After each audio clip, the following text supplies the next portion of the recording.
soatiga 500 litr beradigan apparatimiz.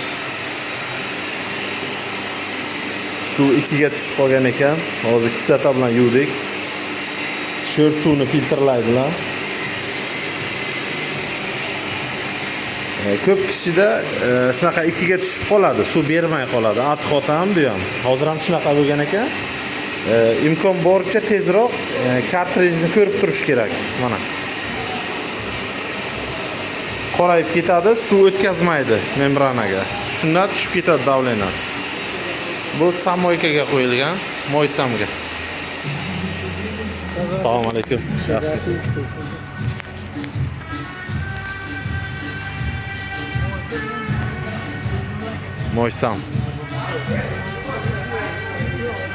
Moysam biznesi uchun suv filtr apparati.